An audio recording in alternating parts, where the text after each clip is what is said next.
다양한 법률 이슈들에 대해서 이야기 나눠보는 친절한 변호사들 시간입니다. 제가 이 프로그램을 맡고 나서 이 코너 처음이기 때문에 법률 하면 저도 약간 어렵지 않을까 싶은데요. 재미없는 순간 바로 제가 브레이크 걸고 다시 한번 재밌게 분위기 만들어 보도록 하겠습니다. 법무법인 콤파스의 이필우 변호사, 머니투데이 더헬의 유동주 기자와 함께하도록 하겠습니다. 안녕하십니까? 네, 안녕하세요. 예.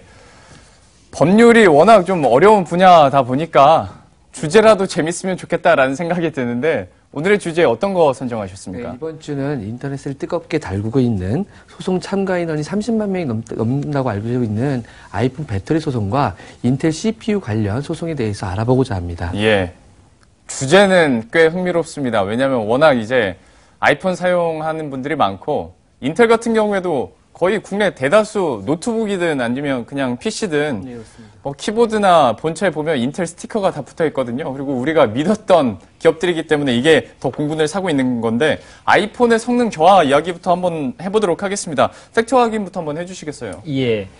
지난주에 사이다에서 한번 다뤘던 이슈이긴 하지만 한 번 더 복습하는 차원에서 제가 설명을 간단히 드리겠습니다. 예. 애플사에서 지난해 iOS라고 운영 시스템이죠. 업데이트를 실시했습니다. 그런데 아이폰 유저 중에 이런 업데이트가 단순 업데이트가 아니고 자신의 아이폰 성능이 저하된다는 이런 의심을 하는 분들이 있었는데 예. 실제로 벤치마크 테스트를 해본 결과 오래된 배터리 그리고 새 배터리로 해보니까 확연히 차이가 났었고요. 성능 차이가. 그래서 IT 기기 성능 테스트 사이트인데 긱벤치에서도 이제 똑같이 실험을 해보니까 배터리 수명이 줄어들수록 성능도 같이 저하된다는 것을 확인을 했습니다. 이에 대해 논란이 커지니까 아이폰이 지난해 말이죠. 지난해 12월 28일 오해가 있다. 배터리 수명이 지날수록 성능이 떨어지는 게 아니라 조금 성능을 좀 그 배터리에 맞춘 것이다라고 이제 주장을 했습니다. 이제 그에 대해서 소송이 지금 미국에서 그리고 우리나라에서 이어지고 있습니다. 예. 근데 이게 참 1, 2주 차이였긴 한데 애플 측에서 내놓는 반응들이 좀 처음에 뜨뜨미지근하고 나중에는 정말 어쩔 수 없이라는 느낌을 받을 정도로 인정을 하다 보니까 아마 많은 소비자들에게 좀 공분을 산 내용이기도 한데요. 그리고 이 즈음해서 또 인텔에서도 어떤 CPU 보안 문제가 다시 한번 대두가 됐습니다. 하다 보니까 더 크게 다가왔는데 이번 이슈에 대해서도 한번 체크를 해주시겠어요? 예, 인텔 CPU도 비슷한 문제인데요.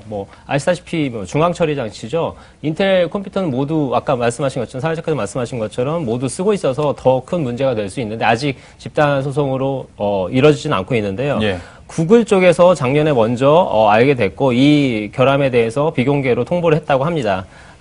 그래서 인텔에서는 패치를 통해서 충분히 이거를 해결할 수 있다고 밝힌 상태인데 문제는 국내뿐만 아니라 세계적으로 대다수 이용자들이 인텔 CPU가 들어있는 컴퓨터를 사용하기 때문에 앞으로 집단 소송이 문제가 될 거로 생각이 됩니다. 그러니까 이번 애플 문제도 그렇고 인텔 문제도 그렇고 회사 입장에서는 이미 인지를 했었고 그런데 이것을 꽤 오랜 시간 동안 숨겨왔다고 표현을 하겠습니다. 이렇게 숨겨오다가 소비자들한테 들키면서 이렇게 된 건데 법적으로 봤을 때는 그러면 이게 좀 문제가 될 수 있습니까?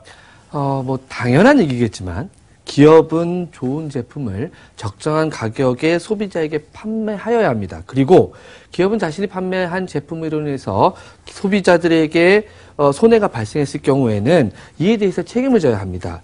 아이폰과 관련해서 제기할 수 있는 문제는 첫 번째는 애플사가 새로운 제품의 구매를 유도하기 위해서 구형 제품의 성능을 저해하는 업데이트를 한 것인지 여부. 예. 두 번째는요. 배터리 수명이 2년 정도 혹은 그 이하이고 네.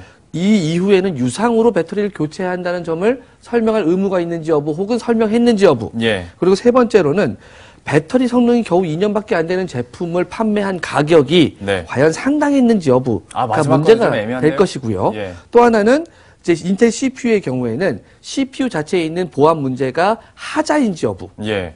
두 번째는 이 보안 문제가 과학기술상 사전에 인지해서 방지할 수 있는 영역에 있는지 여부. 네. 세 번째는 상용화하는 과정에서 과도한 비용이 발생하는지 여부. 예. 이 세 가지가 문제가 될 것입니다.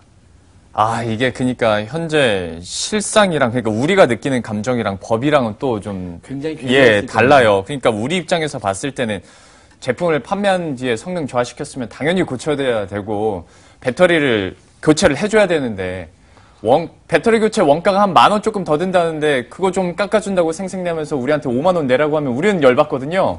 그런데 이제 법적으로 봤을 때는 잠깐 이런 쟁점들 들어보니까 이거 딱 사과 반 가르듯이 가르기 좀 쉽지 않을 텐데라는 생각이 들어요. 네, 그렇습니다. 이게 과학의 영역이기 때문에 그렇습니다. 예. 그러니까 과학의 영역에서는 때문에 어디까지 제조사의 책임인지를 명확하게 설정하는 것이 매우 어렵습니다. 네. 좀 더 구체적으로 말씀드리면 애플사에서는 뭐라고 얘기하고 있냐면 배터리의 수명을 에 대한 문제를 제기하고 있습니다. 배터리의 수명은 정해져 있고 충전 방법이나 사용 방법에 따라서 배터리의 정능이 과도하게 저하될 수 있으며 아이폰의 경우 배터리가 저하되는 경우에는 성능이 저하될 수 있기 때문에 그리고 아이폰의 그 기능에 문제가 발생할 수 있기 때문에 이를 보호하기 위해서 강제적으로 배터리 수명이 줄어든 경우에는 아이폰의 기능을 저하시키는 업데이트를 한 것이다라고 예. 설명하고 있습니다. 네네. 요 설명대로라면 애플사는 책임이 있다고 말하기 어려워지는 겁니다.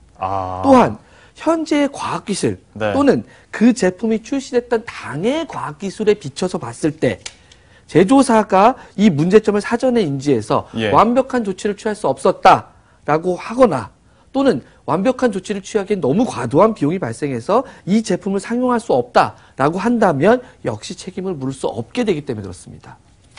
점점 분위기 어려워지고 있습니다. 단도직입적으로 그러면 여쭤볼게요. 집단 소송만 일어나고 있잖아요. 예. 승소 가능성이 있는 겁니까? 앞에서 들으신 바에 따르면 매우 어려워 보이지만 승소 가능성이 없는 것은 절대 아닙니다. 그래요. 왜냐하면요. 두 가지 문제를 말씀드리겠습니다. 첫 번째는 계약의 문제인데요. 소비자가 아이폰을 구매할 때 내 아이폰은 2년 정도 혹은 2년 이하로 쓸 수 있는 배터리가 장착됐다라는 부분을 설명을 들었느냐? 예. 그건 아니라는 것이죠. 따라서 이러한 설명 의무가 아이폰을 판매하는 애플사에게 부과되어 있었고 그 설명 의무를 이행하지 않았다면 애플사는 그 계약상의 책임을 져야 되는 것이고요. 네. 두 번째로는 배터리 성능이 2년 이하인 경우에 그 예. 제품의 하자 문제입니다. 만약에 제조사가 하자 있는 제품을 공급했다면 그 하자에 대해서 책임져야 되고 예. 그리고 가격에 있어서 이 제품이 그 정도 가격이 나가지 않음에도 불구하고 과장 광고나 과대 광고를 통해서 그 높은 가격을 받았다는 경우에도 손해배상 책임이 있다고 볼 것입니다. 예, 알겠습니다. 현재 상황 살펴봤는데요. 기자님께 딱 20초 예. 드리겠습니다. 집단 소송 개념 잠깐 설명해 주시고 마치죠. 예. 집단 소송이 자꾸 이제 여러 번 저희가 설명한 것 같은데 헷갈리는데 뭐냐면요. 미국에서는 집단 소송은 한 번 피해자가 소송으로 이기면 나머지 피해자들 전체에도 영향을 미칩니다. 그렇죠. 그런데 예. 우리나라는 그게 아니고 이 이익을 이제 피해를 입은 거를 소액내서 받고 싶으면 이 소송에 참여를 해야 됩니다. 그 부분이 미국과 우리나라가 다릅니다. 그러니까 실제로는 집단 소송제 클래스 액션이라고 하는데 미국에서는 그게 우리나라에서 도입이 안 된 걸로 봐야 됩니다. 알겠습니다. 이 부분에 대해서 미국과 또 우리나라가 다른 점 그리고 미국에선 우리나라에서는 집단 소송이 어떻게 연결될지 한번 계속 시간 두고 지켜보도록 하겠습니다. 머니투데이 더헬의 유동주 기자, 법무법인 콤파스의 이피루 변호사와 함께했습니다. 고맙습니다. 네, 저희가 준비한 소식도 여기까지입니다. 저희들은 내일 이 시간에 다시 찾아뵙도록 하겠습니다. 시청해주신 여러분 고맙습니다.